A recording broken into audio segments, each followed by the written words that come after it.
The house where brothers battle with words. It was a Friday evening when I unexpectedly ran into my older brother at a dimly lit bar tucked between the bustle of the city. We weren't exactly close. In fact, we'd probably exchanged fewer words over the last few years than most distant acquaintances. At 32, he's always been the quiet, reserved type, antisocial by most standards. I'm 26, more outgoing, and my life had recently taken an exciting turn. 9 months ago, my partner and I bought our first home together. A modest but charming semi-detached house nestled on a quiet street in a city known for its patchwork of nice and rough areas. We were beyond thrilled. From day one, our neighbors were warm and welcoming. Most had lived there for decades, and their friendliness made settling in all the more comforting. Despite the city's sometimes spotty reputation, our little street was a gem. No regrets. Not one. So when I saw my brother that night, I figured it might be nice to connect. Maybe talk about something we had in common, or could have. I knew from Mum that he had been looking at houses, so I asked, "Still looking at places then?" He nodded vaguely, lifting his pint for a sip. It wasn't much, but it was a start. From there, the conversation naturally turned to house prices. The market was ridiculous, as usual, and I mentioned how much we'd paid for our place. That's when he looked at me over the rim of his glass and said, without hesitation or a hint of humor, "But you live in a shithole." I blinked. For a moment, I thought I misheard him. Then I realized he was serious. He continued, saying whenever he drove past the area, there were dickheads about. I tried to explain. Told him our street was genuinely lovely. The neighbors were kind. We hadn't had any problems, and it was a place we were proud to call home. But he shrugged it off like my words didn't matter. Like my experience in my own home was irrelevant because he'd driven down a road near it once and didn't like the look of someone. At the time, I let it go. He's never been particularly kind or encouraging. That was just him. But as the days passed, I couldn't stop thinking about it. His comment dug deeper than I wanted to admit. Not because it made me question my decision, I loved our home, but because of what it said about our relationship. He had never asked about the house. Never congratulated us. Never shown a shred of interest in this massive step in my life. And when it finally came up, the only thing he chose to say was that I lived in a shithole. That stung. My partner was upset when I told her. Not just about the comment, but about how casually I had dismissed it. I told her, like I always did, that's just what he's like. It was true. He'd always been like that. Sarcastic. Dismissive. Cold. I remembered birthdays where he barely mumbled a greeting. Family dinners where he sat with his arms crossed, barely contributing. The few times we tried to bond, it felt one-sided. Like I was reaching out into a void. And yet, I kept telling myself to be patient. Maybe he just had his own way of showing things. Maybe he didn't mean to come off so harsh. But this time, it felt different. This time, it wasn't just about me. It was about my life. My home. My future. The place where I was building something with someone I loved. And he reduced it to a punchline. Worse still, he said it from the comfort of our parents' house, where he still lived.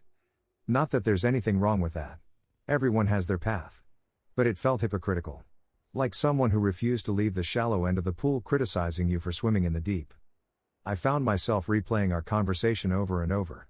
I imagined myself saying something sharper. Standing up for myself better. Asking him point blank why he felt the need to put me down. But I didn't. Because I knew how it would go. He'd shrug. Maybe smirk. Maybe throw another insult in just to twist the knife.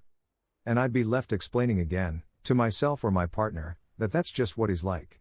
But that excuse was beginning to feel like a prison. Why did I keep giving him a pass? Why was I still hoping for validation from someone who had never offered it freely? Was I just trying to hold on to the idea of what a brother should be? I thought back to when we were kids. There were some good memories. Playing video games. Riding bikes. But somewhere along the way, we drifted. And I tried to close the gap many times. I invited him to things. Sent him messages. Tried to relate to him. But he never reached back. And maybe that was the most painful part. Not the insult.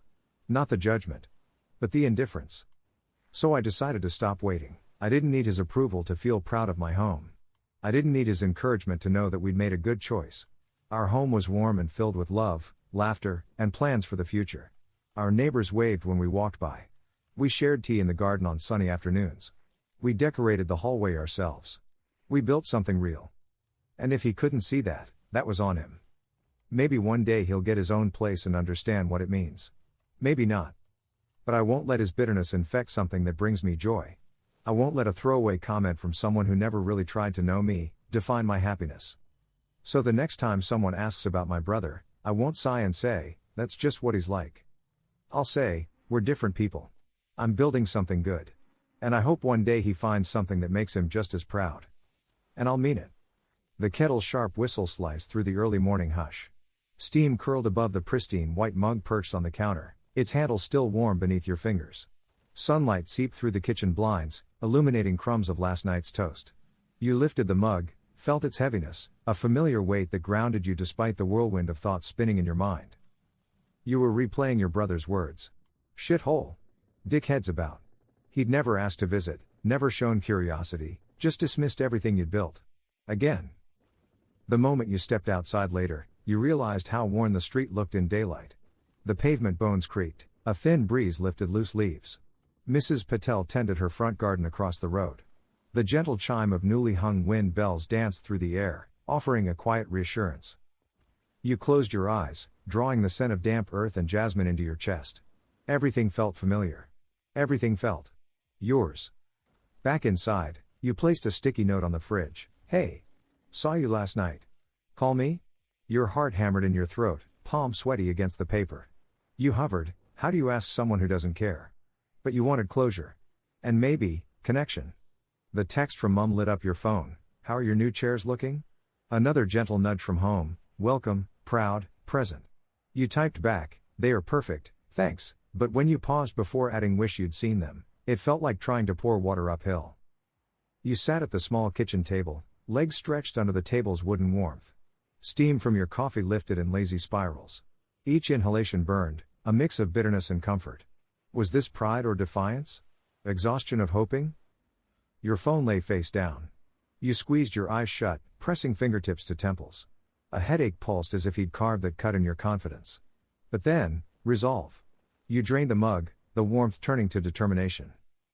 You rose, hooked your coat over your arm, and stepped outside to the curbside wheelie bin. The morning air snapped against your cheeks. The wind bells sang higher, mingling with the distant hum of a toaster in a neighbor's kitchen. In that chorus, you heard home.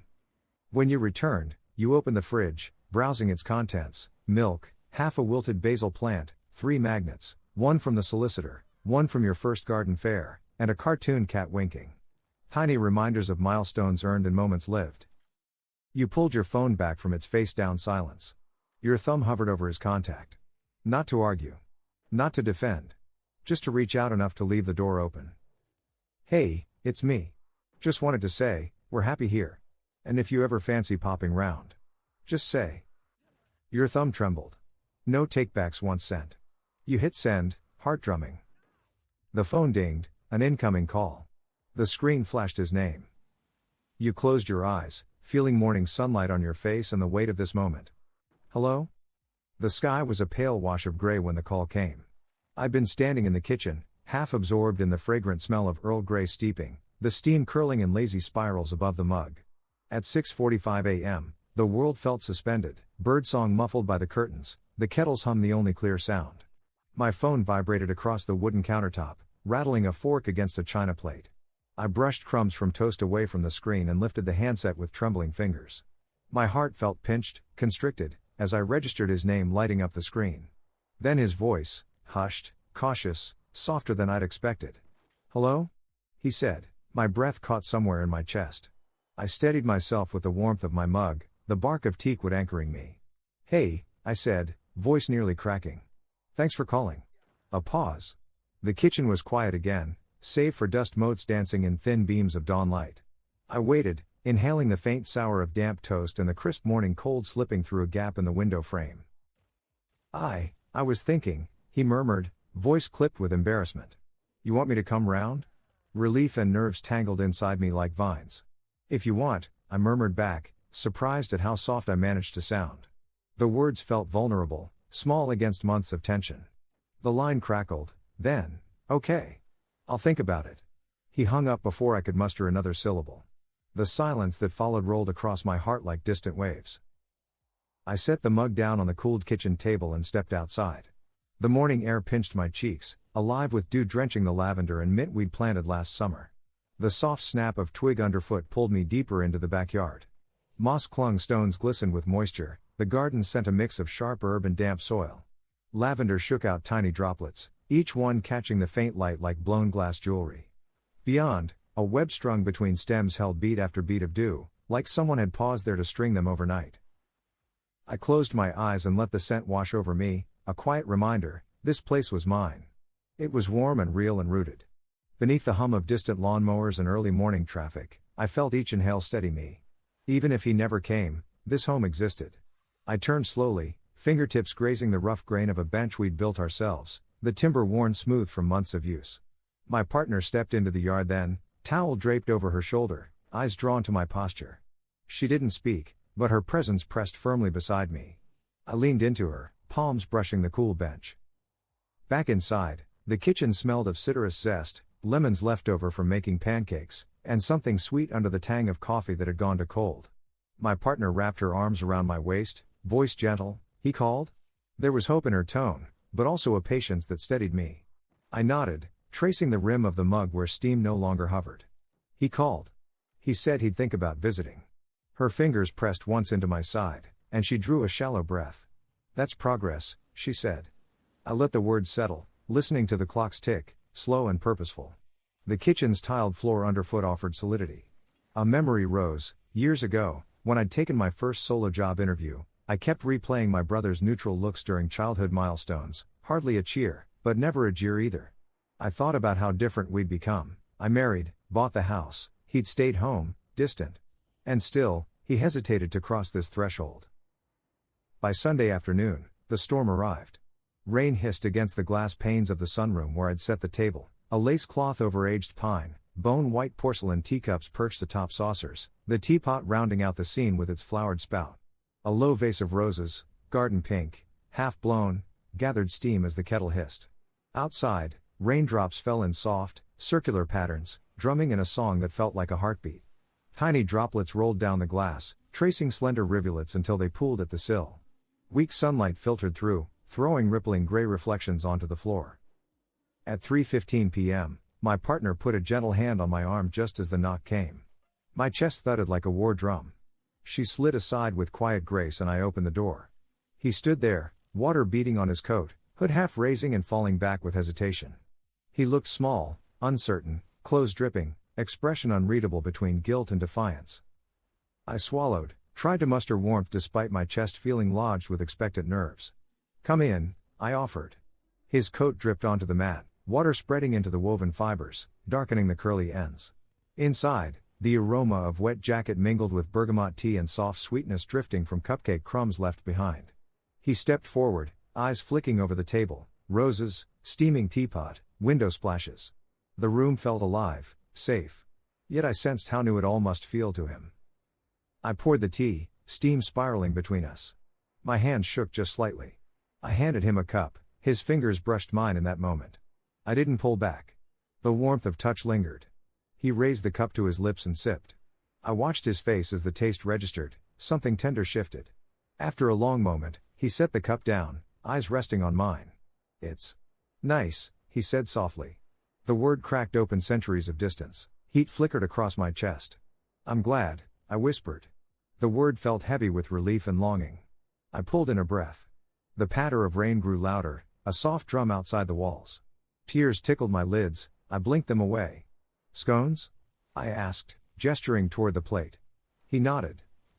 I handed him one warm scone, crumbly at the edges. He bit down, the crunch echoed in the hush, mingled with steaming breaths. Curry-like cardamom lingered on our tongues, the sweetness of currants bright against damp air. I watched his jaw move, the way his brow softened as flavor spread through him. The kitchen clock chimed somewhere upstairs, followed by a low roll of thunder, far off but grounding. He glanced toward the window. "The wind chimes," he began. "They are new." I stiffened briefly, remembering the small wind chime my neighbor had gifted us. I pointed. "Mrs. Patel gave it. She thought it'd cheer the place." He closed his eyes, as though breathing in memory. "It does," he said. Another small bridge built with words unsmoothed by years of distance. We moved to the couch after finishing tea, taking scone crumbs with us. Rain tapped insistently on the roof. Light flickered, matched by sudden streaks of lightning. Thunder followed, deep and gentle. We didn't speak for a while, just sat, toes brushing in the soft rug, hands resting near each other. My throat tightened with the ache of all the words we hadn't said. "Do you?" he began, swiping nervously at his jeans. "Do you mind if I stay a bit?" I didn't hesitate. "Please," I said, the room swelling with something like home. We sat and talked then, small talk at first, weather, neighbors, how the garden had done over the winter. Every sentence was tentative, but genuine. He asked about the yellow roses, I asked what he'd been up to. He hesitated, then shared he'd been job hunting part-time, thinking, maybe, a place of his own. His honesty peeled back layers I didn't know existed. The words felt fragile, like thin ice creaking but not yet breaking. I smiled, told him he'd be welcome here any time. The rain softened behind us. A moment later, Mrs. Patel knocked, her head bobbing through the glass panel. She stepped aside without asking and brought fresh shortbread, ginger and molasses, soft and fragrant. She smiled at us as though we were family, and for the first time, I realized maybe we are.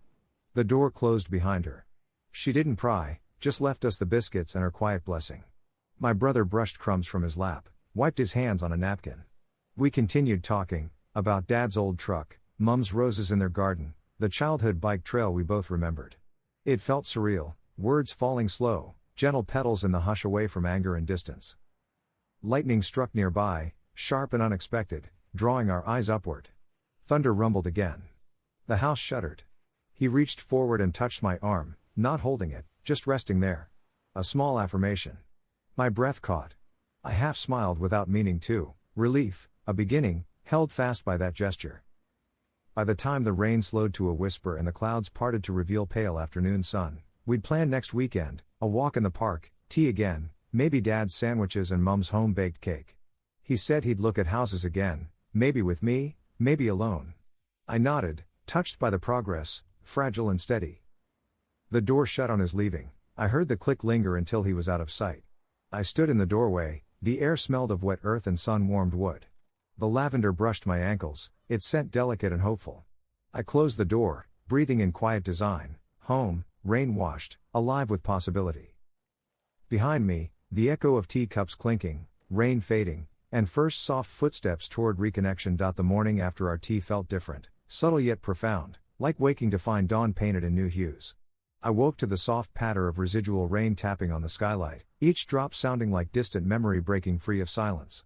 Sunlight filtered reluctantly through the clouds, spilling pale gold across our bedroom floorboards. Stretching in the sheets, I could still taste the faint sweetness of cardamom from yesterday's scones.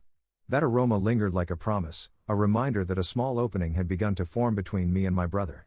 I lay there a moment, tracing lines of light across the textured plaster wall, listening as the house stirred with low, familiar creaks, its settling sighs forming a quiet backdrop to my rising anticipation. Downstairs, the kitchen smelled of fresh toast and citrus, the scent of pancakes from the weekend still hanging in the air. My partner stood by the stove, flipping bacon that sizzled into a light, smoky hiss. The sound echoed softly, balanced by the whir of the coffee grinder and the rustle of a newspaper's crinkling paper. I poured a cup of black coffee, feeling its warmth seep into my palms. I paused to breathe, eyes half closed, letting the breakfast ritual steady me. Today felt like a threshold, uncertain, yes, but full of potential.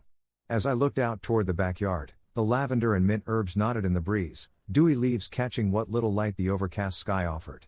They weren't just plants anymore, they felt like witnesses to something fragile and beautiful budding between us. When the text came from my brother at around 10, I was in the midst of folding the laundry, my heart caught. "Morning. Thanks for yesterday. Sunday good for you?" It felt careful, polite, but beneath that civility lay something more, perhaps humility, perhaps curiosity. I folded the soft navy sweater and folded open the message to reply, "Coffee on Sunday morning? No toast, promise. Just talk if you want." I hit send and paused, phone pressed to my chest, closing eyes as though trying to hold on to the moment before uncertainty took hold again. The afternoon drifted by. I spent it in routine but with an undercurrent of anticipation. I pruned mint stems in the garden, snapping off any yellow leaves. I hung laundry out to dry, the sheets perfuming the air with cotton soft fragrance. Each snap and fold felt like preparation, not for company, exactly, but for possibility. My partner caught my eye a few times and offered small smiles, silent encouragement that steadied my unsteady resolve. By evening, The world had quieted, the street buzz faded, replaced by occasional birds and the soft hum of heating coming back on. The scent of wood smoke floated in when I cracked open a window. I lit a candle, vanilla, and the air filled with warm sweetness that seemed to say, "You did something brave." Sunday dawned still and crisp, the sky washed in pale gray. Light rain began again, tapping a steady patter on the sunroom's glass roof.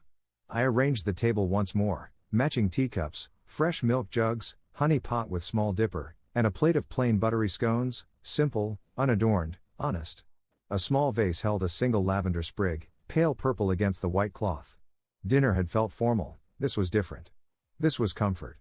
Purposeful, understated. My brother arrived just before noon. I stood by the door, coat in hand, greeting him with a quiet hi. He stood under the small porch, face partially hidden beneath a damp hood. When I opened the door, he stepped across the threshold, water dripping off his shoulders onto the wool doormat. That first moment, silent, unguarded, held more weight than any apology. I saw the tension slack from his shoulders when I led him toward the sunroom. Our steps echoed softly against the polished floorboards. The air here smelled of tea steam and garden herbs, sweet and comfortable in contrast to his damp jacket. I poured the tea, Earl Grey this time, with a hint of lemon peel, and handed him a cup. Steam spiraled upward, patterns shifting in the soft light. He cradled the cup, fingertips brushing mine again. I waited, letting the silence grow full rather than awkward. Conversation had been sparse yesterday, today held possible textures, shades of meaning not yet spoken. He took a slow sip, brow furrowed, then exhaled through his nose, a soft breath of surprise. "That's good." He didn't smile, but the corners of his mouth softened. "The tea." I nodded, warmed by the small compliment. We sat down. Outside, rain continued, its rhythmic echo a backdrop to our breathing. I offered a simple scone. He accepted, breaking it in half as though testing the space between simplicity and significance. We ate in silence for another few minutes. Then, slowly, he spoke. I thought you were showing off. Figured you'd want things fancy." His words tumbled out, hesitant but raw. "But this. It's you." My heart loosened. I reached across the table and placed a hand near his, not touching, but there. "It's us," I said quietly. "This," gesturing around, "this is our life. Our effort." Sunrise tinted the room in pale warmth, though the sky remained cloudy. He nodded, his gaze drifting over the lavender on the table, the chipped edge of the saucer, the soft rug underfoot. He cleared his throat. Sorry. I didn't. I was out of line." His gaze dropped to his hands. The linen cloth absorbed tea drips. "I suppose I don't know how you do this. How you feel like this." His voice was small, frail. I realized he'd been seeing a car seat, rows of houses, roads, but not the life within. Not the person. I stood, walked to the bay window, and pulled aside a curtain, revealing the garden shining wet in the morning light. Raindrops clung to rose petals, each orb catching muted beams. "It didn't happen overnight," I said, voice steady. "We worked. Every day. Found what mattered to us. It's not perfect, but it's ours." I looked back to see him lean forward, hands clasping around the cup. Silence fell, comfortable now. I asked if he'd like to walk the garden. He nodded, so I let him out, bare feet careful on the damp wood decking. I guided him past lavender and mint, and we stood side by side under the drizzle. I paused by a rose bush, pruned just last week, buds glisten with rain. I ran a fingertip along a leaf. He watched. "It's different," he murmured. "Feels alive." It was like he'd reached into the place I cared for most. I asked if he remembered when we built the bench together years ago, wood panels, screws, the warmth of glue and forgiveness between us.